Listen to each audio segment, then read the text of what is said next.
I mean, you look at a movie nowadays, if it lists 18 producers, that's not out of the ordinary. I've been in the business 50 years. I have no idea what a producer does.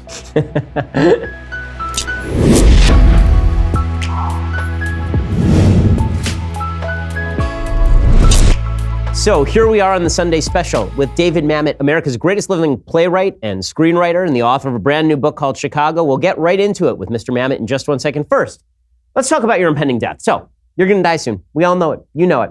Hopefully not that soon, but soon enough that you probably want life insurance. 71% of people say they need life insurance. Only 59% actually have coverage, which means 12% of you are procrastinating, and another 29% of you are idiots for thinking you don't need life insurance, because you do. Normally, procrastinating is a bad thing, but if you have been avoiding getting life insurance, procrastinating may actually be working in your favor, because while you were getting life insurance or not getting life insurance, Policy Genius was making it easy. Policy Genius is the only way and the easy way to compare life insurance online. You can compare quotes in just 5 minutes. When it's that easy, putting it off becomes a lot harder. You can compare quotes while sitting on the couch watching TV. You can compare quotes while listening to this podcast. Try it. Policy Genius has helped over 4 million people shop for insurance, placed over $20 billion in coverage. And they don't just do life insurance, they also do disability insurance and renter's insurance and health insurance. So if you care about any of that, they can cover it. If you need life insurance, but you've been putting it off because it's too confusing or you don't have the time, check out Policy Genius. It's the easy way to compare top insurers, find the best value for you, no sales pressure, zero hassle, and it's free. PolicyGenius.com. Go check it out right now.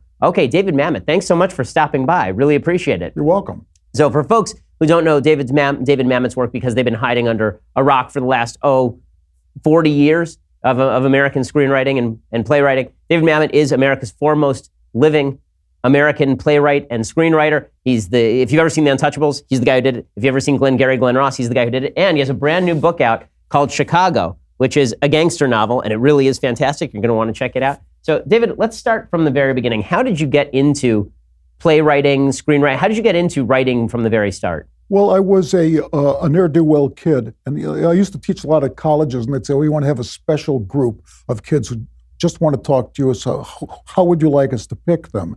So I'd always say, well, just give me the ne'er-do-wells, because they're the only people ever going to amount to anything. But the college was never capable of doing that, because, of course, they're set up to put the imprimatur on people who can tell them on Wednesday what the teachers told them on Monday. But I was a class clown. I never opened a school book. And people used to tell me nobody likes a smartass.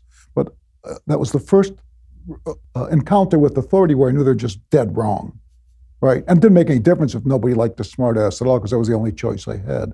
So that's how I started off. Okay, and where did you grow up? I mean, what were your parents like? I grew up on the south side of Chicago, and my parents were first-generation Americans. Their grandparents are still alive. They were all Ashkenazi immigrants. They all spoke with a wonderful, thick accent, and I guess you don't hear it anymore.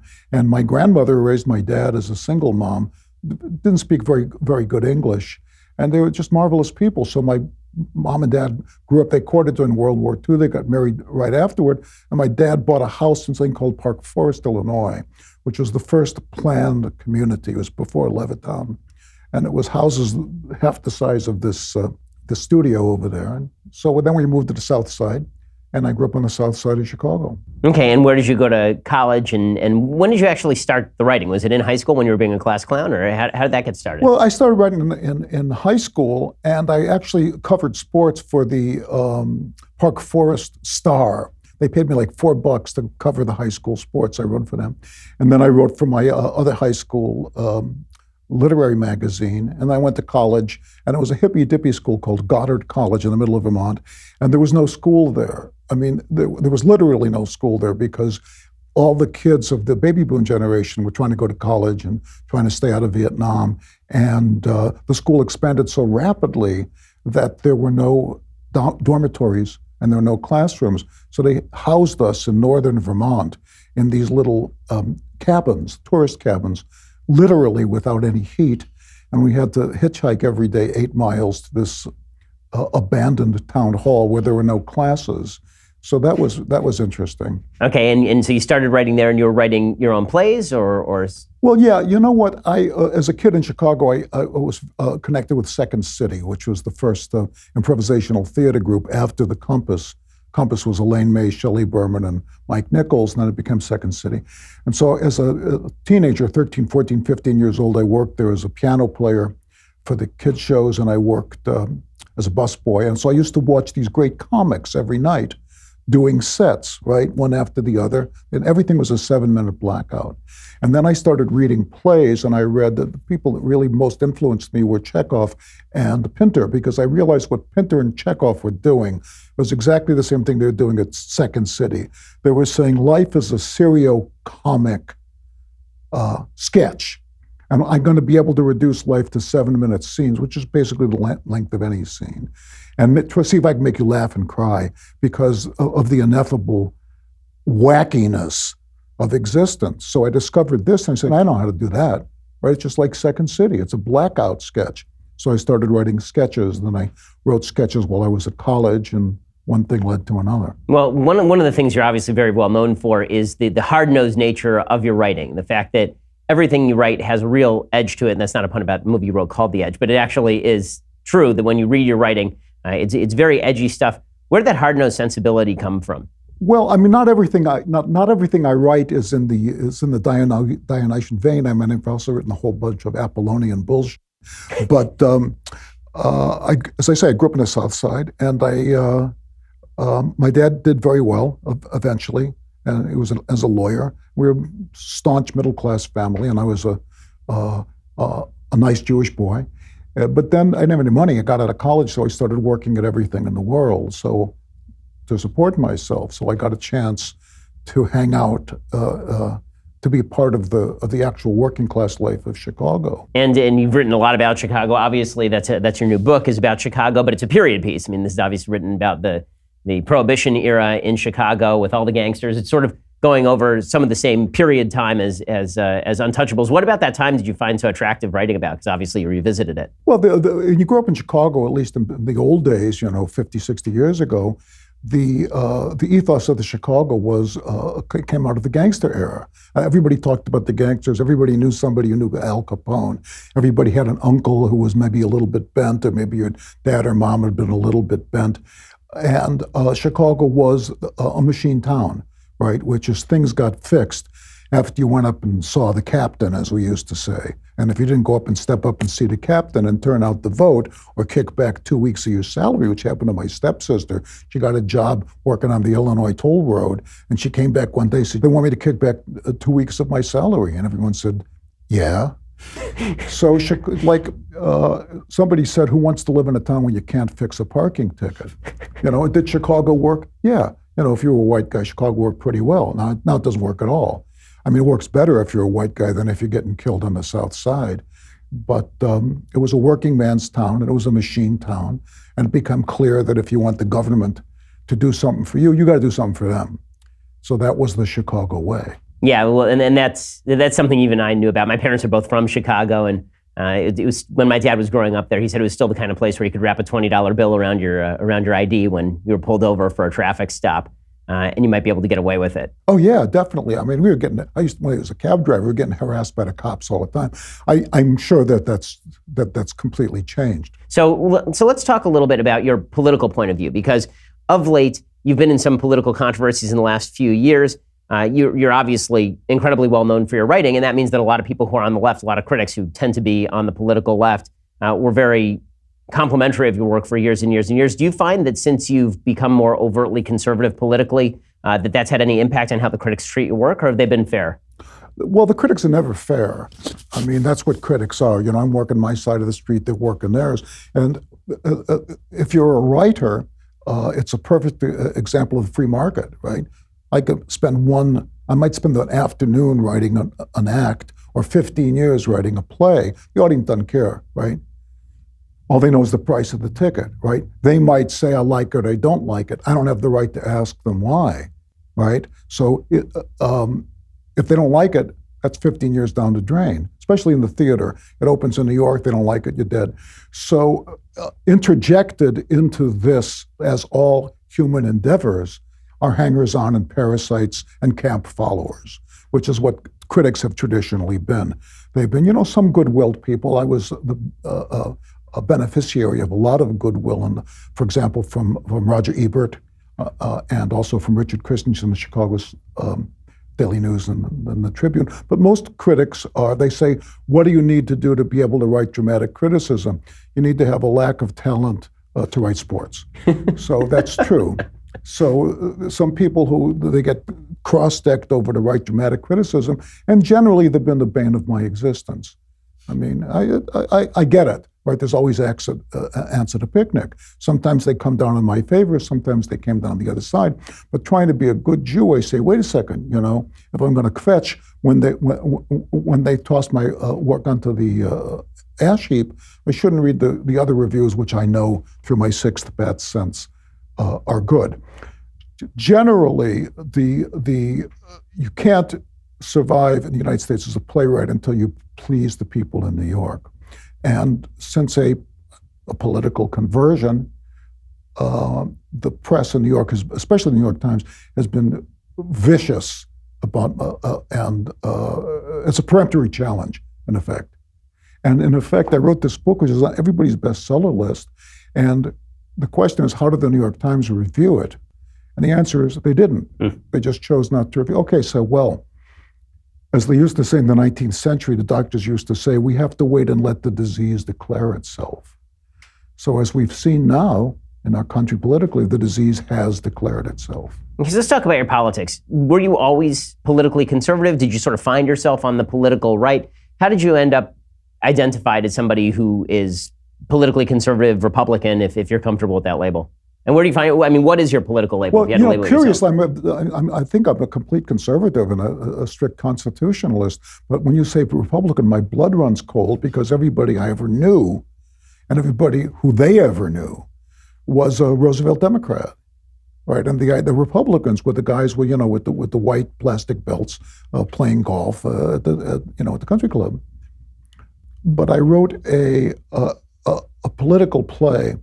It wasn't a political play, it was a farce. It was called November, and it's about a president who's about to get kicked out of office because his, approval ratings, as he says, are lower than Gandhi's cholesterol, okay? He's about to get kicked out of office. And so he has this plan where he's going to, it's both the election's coming up and Thanksgiving's coming up, so he's going to pardon all the turkeys and hold up the turkey. So it's a really funny play. So the New York Times, back in those days, they were still speaking to me. Oh, by the way, NPR decided I was a non-person too about 10 years ago. But Scott Simon just recently came back and said, come on, do my show. So that was very nice of him.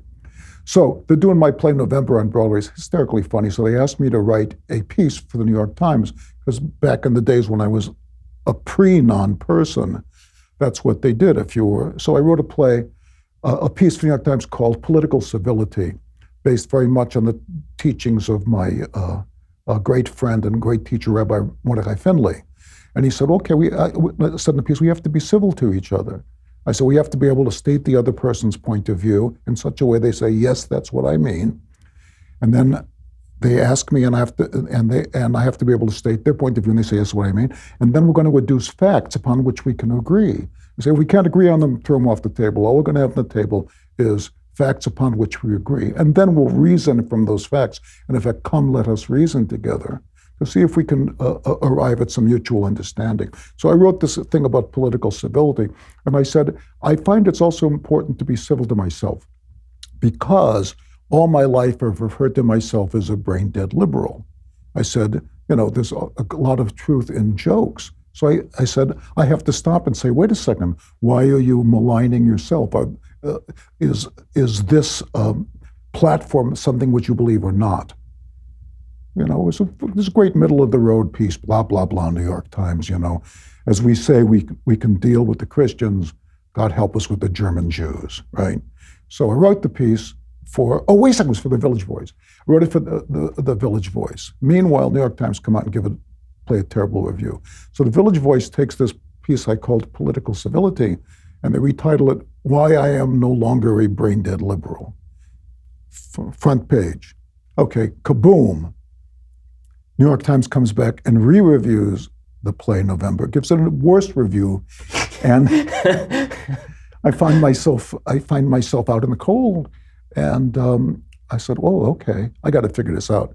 So I sat down for a couple of years and I wrote a book called The Secret Knowledge about politics and did a whole lot of reading, a whole lot of thinking, trying to reason my way through to an understanding of the political process, which hurt like hell, because I had to recognize that what I had accepted as the way things are were simply prejudices, and examine them to see if there was any truth in them or not. So I wrote that book, and I found that my friends turned into acquaintances, and my acquaintances crossed the street. And Ruth Weiss said something great about the great Ruth Weiss. Somebody at Harvard said, Dr. Weiss, what will I do if I tell people what I really think? What will happen to me? And Ruth said, you'll be free. So we'll talk about that in just one second. First, let's talk about your freedom from internet intrusion. With all the recent news about online security breaches, it's hard not to worry about where my data goes. Making an online purchase, simply accessing your email, could put your private information at risk. You are being tracked online by social media sites and marketing companies, your mobile or internet provider. Not only can they record your browsing history, they often sell it to other corporations who want to profit from your information, which is why I've decided to take back my privacy by using ExpressVPN. ExpressVPN has easy-to-use apps that run seamlessly in the background of my computer, phone, and tablet. Turning on ExpressVPN protection only takes one click. So here's how it works. ExpressVPN secures and anonymizes your internet browsing by encrypting your data, hiding that public IP address, and you can protect yourself with ExpressVPN for less than $7 a month. ExpressVPN is rated the #1 VPN service by TechRadar. It comes with a 30-day money-back guarantee. So if you ever use public Wi-Fi, you want to keep hackers and spies from seeing that data, ExpressVPN is the solution. And if you don't want to hand over your online history to your internet provider or data resellers, that's what ExpressVPN is there to do. Protect your online activity today. Find out how you can get 3 months for free at expressvpn.com/Ben. That's expressvpn.com/Ben for 3 months free with the 1-year package. Visit expressvpn.com/Ben to learn more. Okay, so in the secret knowledge, what did you actually discover when you delved into the political system and you say that you learned some things that you hadn't thought about before? What exactly were those things that hadn't occurred to you? Well, nothing had occurred to me because I was a red diaper baby and grew up in the bubble. It was great to hate all the Republicans and great to be a peacenik and great all these things. What I went back and what I understood, I think, was the biblical underpinnings of the Declaration and the Constitution, which basically goes back to the Torah on one foot, right? If it's hateful to you, don't do it to your neighbor. That's it. So I tried to reason my way back to the bare metal, if you would. And what I came up with was that the Constitution is a compact among thieves. It's people who say, I know I'm not a very good person. I try, but I fail. I know you're not either. Let's see if we can agree on the least amount of rules that will get us free of King George III and allow us to keep an eagle eye on each other, to allow us freedom from government. So this was a concept I might have heard the phrase, but I didn't understand what it meant. But then I started thinking. I said, well, wait a second. Every time you get a letter in the mail and that addresses any governmental agency, what's the first thing you feel? It's fear. Mm-hmm. It's fear. And then they wanted to tear down my hedge in Santa Monica. So we bought this house like 20 years ago. It's this big old hedge, right? Wonderful hedge, great complete privacy, marvelous. We got a thing in the mail that says, you were in violation of 1943 hedge law. No hedge can be more than 3 feet tall. If you don't cut down your hedge immediately, we'll charge you, get this, $25,000 a day. So I start going to the city council. People are weeping, weep, weep, weep. My grandfather planted a hedge, bibbity bobbity boo. I start looking into it. They're going broke. City of Santa Monica is going broke, as are all the liberal communities, because they've taxed business away. Okay, so they figure, how can I make money? You comb through all the laws and find something that you can enforce. So everybody fights them. They fight them in the court. They say it's unconstitutional. It's never, you can't fine somebody $25,000 before it's been adjudicated. Then law is never enforced. So what they come up with is this. They say, okay, anybody who had a hedge that's been there for 22 years or more, and you can prove it through blah, blah, blah, you can keep your hedge. But we now have a new organization, which is the hedge police. And the hedge police will come every year, and they will take a surveyor's transit to make sure that the hedge is not higher than it was 22 years ago. I was thinking, this is all government. It's like I said to my kids, all government comes down to the hedge police. Well, it's really interesting because when you watch your movies, there are a lot of and see some of your plays there's some lines that have become just part of sort of the American parlance. Obviously, there's the Chicago way speech from the Untouchables, or the speech that in the movie version Alec Baldwin gives in Glenn Ross, the always be closing speech. And a lot of folks on the left tend to use these particular lines actually a fair bit. So Barack Obama famously suggested that you don't bring a knife to a gunfight in his sort of political heyday. And people on the left are constantly suggesting that capitalism is this dog-eat-dog business where people are attempting to tear each other down. Then they use that as an excuse for government interventionism. But it sounds like your basic view of human beings, that all human beings are basically at each other. And that's why we have to come to these basic agreements to leave each other alone. Well, yeah, I was watching yesterday that the great Tucker Carlson, I'm crazy about him. He had some cockamamie, I think Democrat something or other, congressman or something like that. And he says to the guy, the Democrat, he says, wait a second. He says, you guys got nothing left in a golf bag. So what in the world are you going to run on in the midterms? And the guy says, economic justice and social justice. So I said, well, okay, let's break it down to the English language, right? What does economic justice mean? At the end, how's that different than justice, right? It's communism. What it means is it's statism. It means that someone is going to stand above whatever rules we have for commerce and decide what's just to whom, right?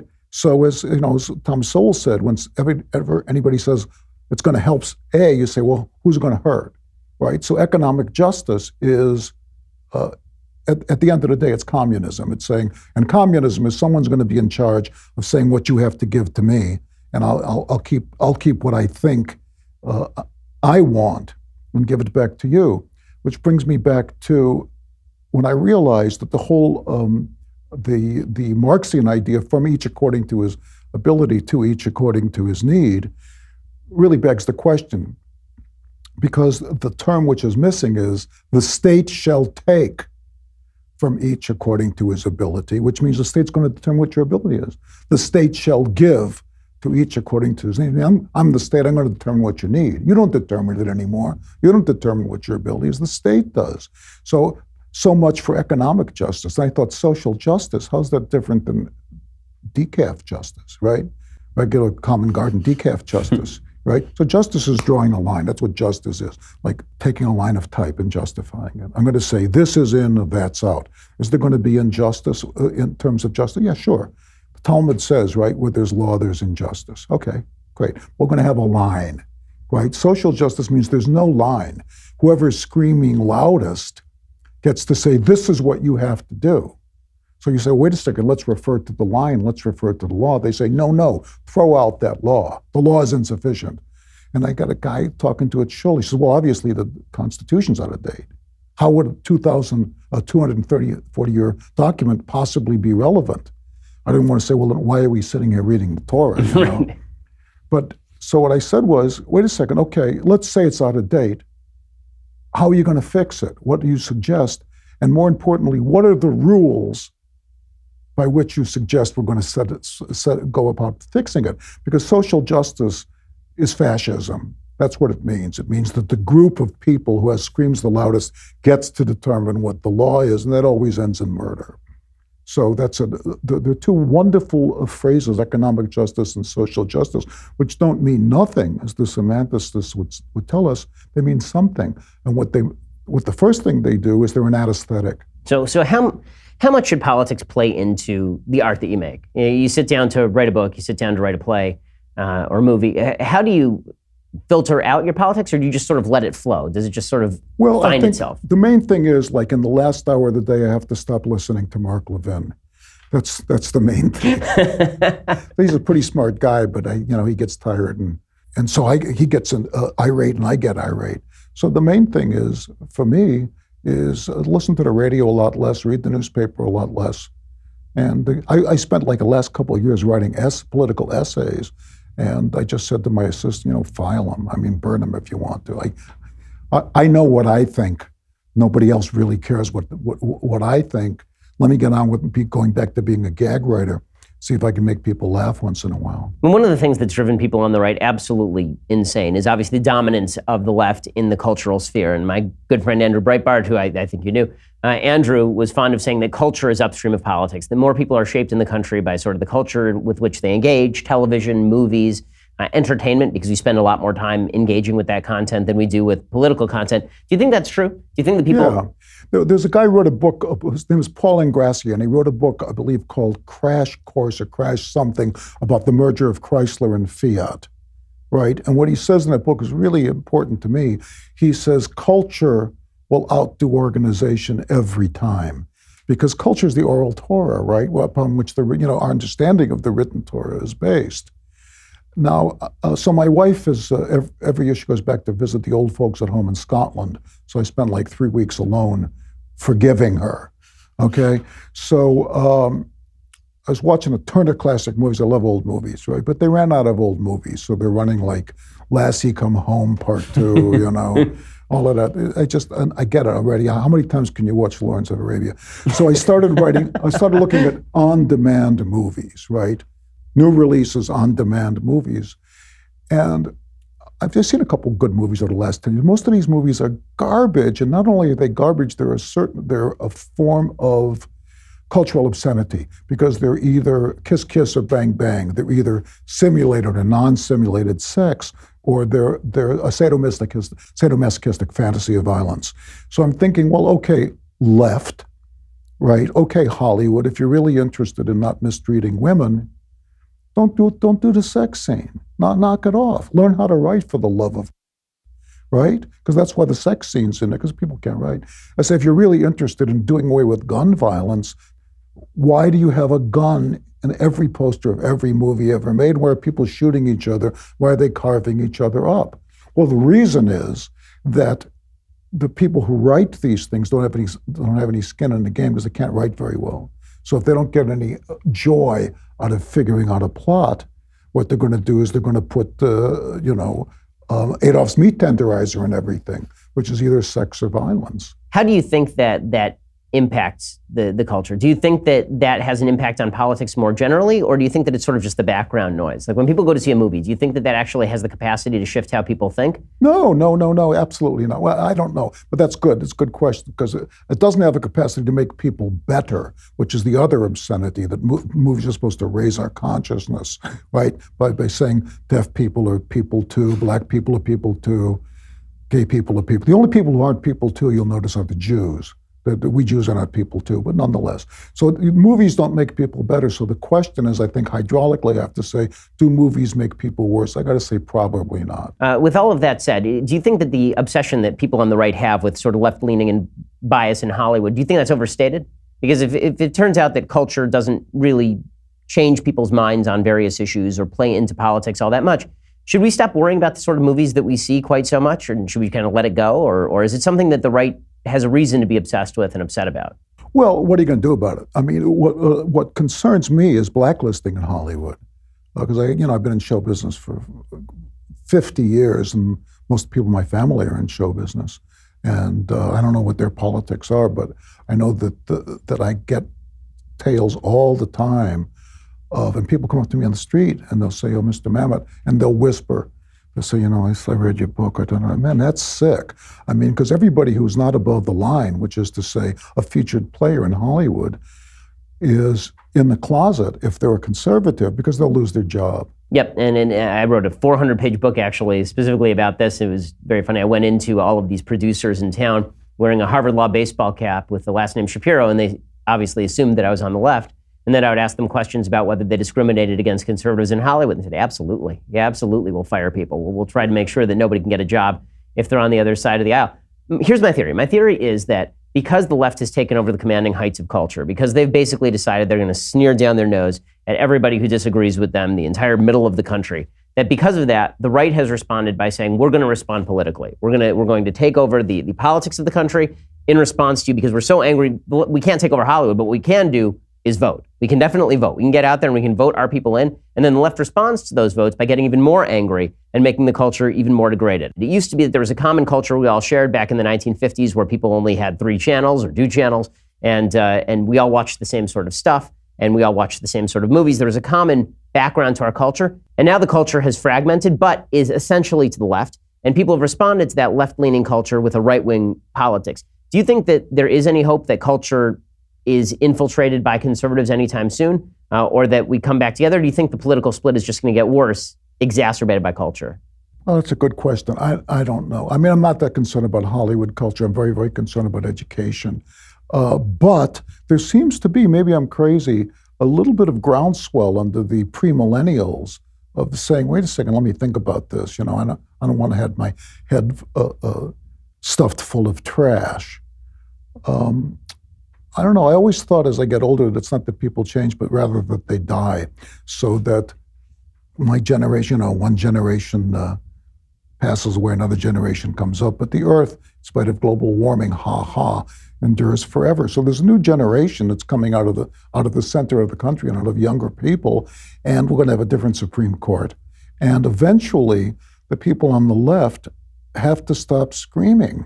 I mean, I don't know what their program for this wonderful country is, other than hatred of Donald Trump. That's not a program. It is an amazing thing. I mean, you and I were having lunch, sort of brunch, over in Santa Monica area, and we were sitting there, and I've observed this to friends, that we were sitting there, and it's beautiful. I mean, it's a really nice restaurant, and all the lights streaming in. I'm having a Coke, and you're having lunch, and everybody around is having $200 bottles of Chardonnay, sitting there playing with their iPhones in the most prosperous, freest country in the history of the world. And if we had taken a poll of the room, people would have thought that we are living in the shadow of looming tyranny, when in reality, we're living as close to a heavenly existence as it's possible to live on this earth. If you plunked somebody out from 1900 and plunked them down right here, aside from the general lack of values, I think that those people would look around and go, wait a second, if I have a baby now, I can expect that baby to live till 80 years old. If I have a kid right now, I don't have to worry about that kid dying in infancy, and I'm going to survive childbirth. And yet here we are sitting in the richest area of the richest neighborhood in the country, and everybody, if you would poll the room, they would think that we were living in Weimar Germany and the whole thing's about to collapse. Well, they're enjoying it. I mean, God bless them, But as they say, people who don't believe in something will believe in anything. Here's what I think. You go to the newsstand. I was walking past the newsstand today, Newsweek magazine. The terrible news is on the cover is a picture of Betsy DeVos, right, who devoted her life and her fortune to education. And it says, Betsy DeVos's war on teachers. Right? That's the bad news. The good news is Newsweek magazine is now this thin, right? The week before is Donald Trump, looking down at a child who's weeping, a phony together photo montage. That's the bad news. The good news is Time magazine is now that thin. There's now 3 people who subscribe to the New York Times, and I think 2 of them have parrots.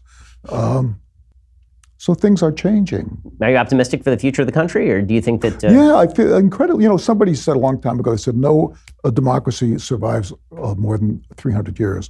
So I think that this new shift to a constitutional republic, back toward a constitutional republic, is going to lengthen the viability of the American experiment by 50 to 100 years. That's what I think. What do you think? I mean, I'm a little more pessimistic than you, just because I feel like the pendulum swings pretty far in this country, and it's swung from Barack Obama to Donald Trump, which means that it's going to swing back even further to the left the next time around, just because the Democratic Party by default has made itself into a democratic socialist party, kind of a European democratic socialist party. And so when the pendulum swings, it's going to swing back toward a Bernie Sanders or an Alexandria Ocasio-Cortez, at least temporarily. And that's not good for the country. I don't think that there are a lot of substantive conversations being had because people are so angry at each other. And I do think that has to do with the lack of a common base of values. Like, it sounds like when you were growing up with the feeling that despite all the corruption in Chicago, if you worked hard, you could get ahead. And it was actually your obligation as a decent human being to work hard and make something of yourself. And I feel like there are entire generations of people in this country who've been raised on the premise that America is actually a terrible place that is seeking to put its boot on your throat, and that anyone who proclaims that America is good is a perpetuator of this evil system. That's true, but all these generations who were raised in the bubble, I don't think Starbucks can open outlets sufficiently enough to keep pace with that growing population. So what are they going to do for a living? after their parents die and they're sitting on a couch and working as a barista. I don't get it. Well, that's the big question, and I do wonder, whether these folks have a skill set. I mean, well, they don't. I mean, that's the other thing that gets me. And I have a lot of kids. I want to go live in a shoe with the old woman. That's how many kids I have. But we talk a lot, and I talk to them, and some of them experience the great joy of doing something for a living. Yeah, I mean, but I don't know that there are that many people in the United States who actually see that. I mean, they see. There are too many people. Maybe I'm the pessimist here, but I see a lot of people in the United States who see work as something to be avoided. Like they attribute all of their stress to work. Work is always a bad thing. When they talk about things in their life that they want to get over, it's work. And for me, my goal is to work until I die, because that's usually how it works. The minute you retire, you're gone, right? So my belief is sort of the belief from the book of Genesis, which is that you are put on the earth to cultivate it. And the minute you stop cultivating it, there's no reason for you to be here anymore. But I think that there are a lot of people who actually believe that they were put on here on earth for leisure time and enjoyment. And the more that we require of you, the harder you have to work. That's an inherent flaw in the country. That according to Bernie Sanders' logic, we're so rich, why should anybody have to work? Well, Bernie, I think I met him in the old days because I spent a lot of time about the same age overlapping in north central Vermont. I don't think he's ever worked a day in his life. No, literally. He hasn't. I mean, he was kicked out of a commune for not working enough when he was in Vermont. Legitimately, it's an actual thing that happened, and now he owns a lake house, right? So it's a great country where you can never work a day in your life and have a lake house where you vacation with Bill de Blasio. Well, the question is, which the young won't address, is where's the money come from? They say from the government. Well, all the government can do is either tax you or steal it from you or waste it or spend money on either things that everybody needs but nobody wants to pay for, or things that nobody wants. Those are the only two things the government can spend the money on. So the young person doesn't say, where does the money come from? I mean, what I worry about, I'm not sure that that we have a problem of economics as so much as, a lot of folks on the left think it's a problem of redistributionism in the economic system and all this. I really don't think that's the problem. I think we do have a problem of virtue and heart.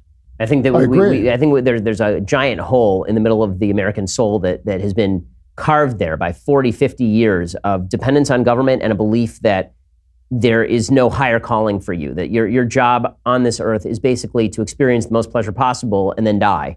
And I don't know what replaces that other than a return to some sort of centralizing values. Well, I don't know either, except that I have a difficult time controlling myself. I mean, I don't want to even attempt to try to control somebody else. It's going to be what it's going to be. Oh, yeah. I mean, I'm not talking about compelling people, but I do think that the appeal of a moral lifestyle has always been a hard sell. And it's a particularly hard sell when there are no consequences to immorality. Well, there's a very good book on the subject, which is called the Torah. What's the consequences for immorality? It's a plague or 40 years in the desert, or not to think twice about it. So let's talk about your Jewish philosophy, because you came from, you said, a red diaper doper baby kind of background. Yeah. So your parents were secular Jews? They were very, very secular Jews, and it didn't. They went to Sunday school, and I mean, let alone a tallis, you never saw a yarmulke. I mean, someone would want a yarmulke. It was like these Episcopal Reformed temples. They would have been lynched, and I thought a lot about it. And two things occurred to me. One is that Arthur Hertzberg, in his wonderful book, The Jews in America, talks about the Ashkenazi abandonment, that at least a quarter, maybe more than a quarter of the men who came over abandoned their wives. They just couldn't take it, which is a huge secret among the Ashkenazi community. And it happened to my dad. And his dad came over from Russian Poland, just left them. And so my grandmother, single woman, hardly spoke English, raised two kids during the Depression. But if you said to your dad, my dad, oh, your dad abandoned you, he said, no, he didn't abandon me. I always knew where he was. So, as Hertzberg says, it was the father who took the kids to shul. So if the father is not there, who's taking the kids to shul?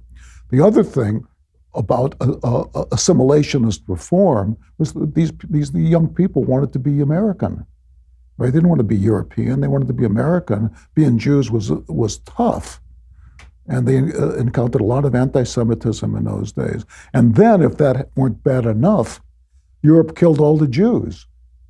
Right? So if there's no upside to being a Jew, which is Judaism and the Torah and the wonderful Yiddishkeit, all there is downside. So the people in my Episcopal Reform upbringing went to temple the same way one might go to the dentist. They say, I don't want to, but I know it's good for me. And you see that today in a lot of the Reform synagogues around here. People go sit there, as if they're watching paint dry and nod, and then give all their money to the building fund. So what do you get out of it? I mean, you obviously grew up in that environment. What made you kind of return to the value of the Torah? Was it allegiance to the past? Was it inherent value in the document? What is it that you like about the Torah? Because obviously that's, again, a hard pitch for a lot of young people today. We're becoming an increasingly secular society. Fewer young people are going to church than ever before in American history. Is that true? Are you sure? Mm-hmm. Yeah. Even among the evangelicals and the fundamentalists? Well, no. I mean, among evangelicals and fundamentalists, it's still a large number. But overall, the number of young people who are going to church has been steadily declining for years. For Jews, it's always been like 8 of us. Among the Orthodox, it still remains high, but everywhere else in the Jewish community, it's very low. What is the strongest pitch for taking the Bible seriously, or at least the values of the Bible seriously? Well, people should read. I mean, the only thing wrong with the Bible is, as we used to say, there's not enough pictures, right? There are more pictures than there's somebody, is going to take that idea and run with it. Geh gesundheit. But the wonderful thing about the Bible is, my teacher and Rabbi Mordechai Finley says, people say, is this what happened? He says, no, it's not what happened, it's what always happens. So this is a magnificent compilation of folk tales and literature and how-to and humor, and it's the history of the West. And if you said this was, all the Jews they used to call about the Judists, right, or the Buddha Jews, right? They want to become Buddhists, they want to become Wiccans, because they're searching for meaning. Of course they are, but there's a lot. The meaning is right there. It's the history of our people, and what made America what it is. Because all of these people, they read two books in their life. A lot of them, they read the Bible, they read the collected works of Shakespeare. And they came up with the Declaration of Independence and the Constitution. So when I was getting married to my wonderful wife, Rebecca, and she said, we have a Jewish wedding. And she was raised by a physicist and a yoga teacher in Scotland. So people thought religion was nonsense, but generation back, a lot of them are Jewish. She said, we have to have a Jewish wedding. And I said, okay, why? She said, because. So we found this great Rabbi Larry Kushner, who's now in San Francisco. We started going to his shul in Sudbury, Massachusetts. And at one point he said, you guys should really learn Hebrew. We said, no, we'll learn Hebrew, learn foreign language, blah, blah. He said, no, it's biblical Hebrew is simple. He said, on a scale of difficulty, if English is an 8 and Hungarian is a 9 and Mandarin Chinese a 10, Hebrew is a 2. So he taught us Hebrew. We started reading the Bible in Hebrew. We said, my God, what a great gift. I'm actually going right back. No one has to interpret it to me.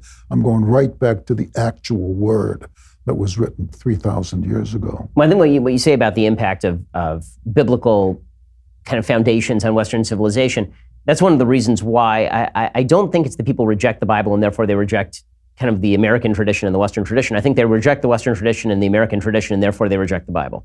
They don't like how America turned out, and they're upset about things as they are, and so they say, well, then I don't like any of the foundations for America either. And it seems like they're angry at the current status. It's not that they decide they're going to be secular and they don't believe in the Bible. It's that they decide that America has too many flaws, that it was based on a bad system, and that bad system was based in turn on the Bible. And therefore, we have to be against the Bible if we want to build something better, which is a sort of Marxist take on history, I think. Well, yeah. I mean, and also, I haven't been to I haven't been to church in decades, but I go to a few synagogues around the world, and most of the Reform synagogues, I'd rather drop bowling balls on my feet, Why? You say, why?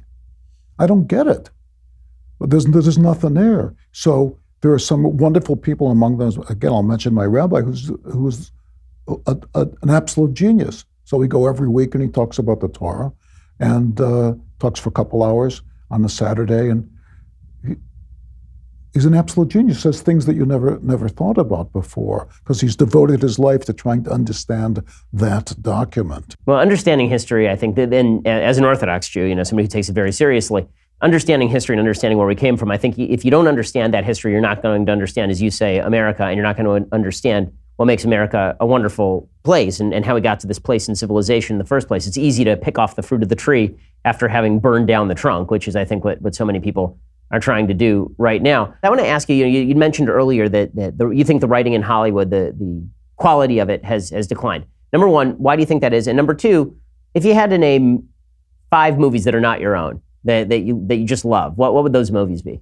Well, Galaxy Quest, of course, the greatest movie ever made. And of course, I love the Super Troopers. I see they come out with Super Troopers 2. I'm afraid to see it because it's like seeing Gone with the Wind 2. I mean, you can't do better Gone with the Wind.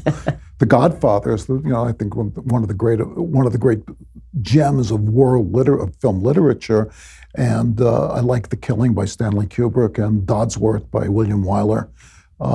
There was a little marriage of convenience between, so the kinematograph started out as a Carnival Arcade, right? You put a nickel in and it showed you a couple of pictures. And the earliest pictures were pictures of a train coming toward you or people walking down the thing would go, ooh, ah, ooh, ah. They were selling an experience. Then they started as films in the late teens went from being a one-reeler to being a full-length movie. They said, Jesus Christ, we need a plot. How are we going to do a plot? We'll have a story. So they started filming stories, right? And they went to a lot to novels, they went a lot to the theater, they started doing stories. And then when sound came in 1928, like that, they said, okay, I get it now. This is going to be a filmed play. Then as movies progressed, some people got the idea, wait a second, this is a whole new vocabulary. We get to tell the story in pictures and we get to have dialogue. And so you got the golden age of Hollywood, in the late 30s into the 40s of some magnificent filmmakers who really understood the capacity of film as a new medium. And for some reason, the suits weren't paying attention, right? So a lot of good stuff got made. Then as film got became more and more a big business, the suits took over. And they said, wait a second, we can't, we have a franchise. We can't put this franchise in jeopardy by having a plot. So if you look at the late 50s into the 60s, American movies, and into the 70s versus European movies, there's nothing very much happening. It's the big franchise, and it's Doris Day as opposed to Sophia Loren. So now things start degenerating. They took all the back lots. They just did this at Fox like 5 years ago. They had the last back lot, I think, left on the west side. And they tore it down to put in parking structures. For who? For whom? I mean, you look at a movie nowadays, if it lists 18 producers, that's not out of the ordinary. I've been in the business 50 years. I have no idea what a producer does. Zero. Who are these producers? Right? Were there people who are in charge of making sure that we're going to keep the audience rather than people who get a kick out of making a movie? So here's a question, because you mentioned sort of the 30s and 40s and maybe early 50s is sort of the golden era of movies, and that, of course, is and not just a common opinion. I think that it's pretty well accepted. How much do you think that has to do with going back to a point you made earlier, about the fact that right now every movie seems to be very reliant on sex and violence, and basically from 1933 to 1960, the Hays Code was in place thanks to the Catholic Legion of Decency saying we don't want to see any of your sex and violence, and so you had to operate around the rules. One of the theories has basically been that when there are all these rules in place with regard to writing, that actually in some ways makes the writing better because you actually have to write around all the stuff that otherwise would be obvious. What do you make of that? Well, that's a very good question. I really like the PreCode movies, as everybody does, because they're rougher. The code comes in and all of these, lechers and whores and pimps and blah, blah, who then is now rule Hollywood, said, I'm going to get on my own high horse so I can get out of here and snort some coke and go have some illicit sex. There's a great energy to the PreCode movies, but I don't know if that's a causal relationship or just things got too rich that people could not afford. I'll tell you a story. A guy comes to me. He says, from a big agency, right? He's trying to lure me to the big agency, and he says, "Listen," he says, "we want you to write this half-hour television show." And he gives me the idea. I said, thanks, it's a pretty good idea, I don't want to write it. He says, listen, you don't understand. He says, if you write this and it goes into syndication after 10 years, you could get $10 million. He said, how long would it take you to write a half-hour television show? I said, it'll take me about a half an hour. He said, think about it. I said, I am thinking about it. Wait a second. He said, I get $10 million a half hour, that's $20 million an hour, right? That's $800 million a week. That's $4 billion a year if I take 2 weeks off. He says, if you're making that kind of money, you couldn't afford to take 2 weeks off. So what do you make of the changes to the industry right now? So, the industry is obviously fragmenting. A lot of film is getting made not only abroad, but also by the various independent producers, and now it's being aired on Netflix. The movie model itself seems to be collapsing in on itself. It's very difficult for a star to even hold a film anymore. Stars don't have the same sort of cachet in the United States that they used to. Are you excited about the future of where film is going, or do you think that TV is where it's at? Where do you think the entertainment industry is going? Which trend lines should we be following? Well, the only thing I'm excited about in my latter years is taking a nap. So I'm going to let things go on without me as they will. But if you look at the 20th century, entertainment and the theater was always changing, right? And vaudeville came in, and the people on stage looked down at vaudeville. And then movies came in, and the people on stage looked down at movies. And so this was the second tier of stage actors who went into the movies. And the same thing happened in radio. Radio came in, and the second tier of the stage people went into radio. And then television came in, and those radio people plus the second tier again from movies went into television. They became the huge stars as people who basically C players. And every subsequent iteration of technology drove the other one. We don't have much theater anymore, except for Mamma Mia. And we don't have any vaudeville anymore. Nobody listens to the radio anymore. And broadcast television is all over, right? And so now movies are getting to be all over. Okay, things change. So now we're going into we are definitely into the electronic age. The people have been saying for 30 years, wait until the first person figures out how to monetize home video. And now it's here. So I asked you earlier about your favorite films. So what are your favorite plays? Because obviously you're a playwright as well. Who do you think are you mentioned Pinter and Chekhov before, but who are your favorite playwrights and favorite plays, if you had to name your top 5? Well, I don't like going to the theater because there's no popcorn. So the thing about going to the movies, this is really great, is, if you really like popcorn, I love popcorn. So what do? You eat down to the bottom of the popcorn and you start crunching the kernels because you can't, because it's the great human dilemma, right?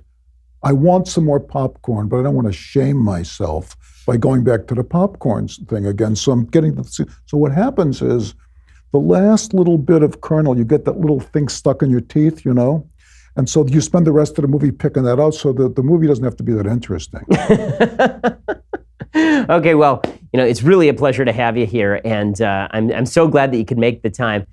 Folks, if you've not read David Mamet's latest book, the book is Chicago. You should definitely go check it out. It really is, it really moves. I mean, it's a book that definitely will keep you awake all the way until the end of it. David, thanks so much for stopping by. I really appreciate it. You're welcome.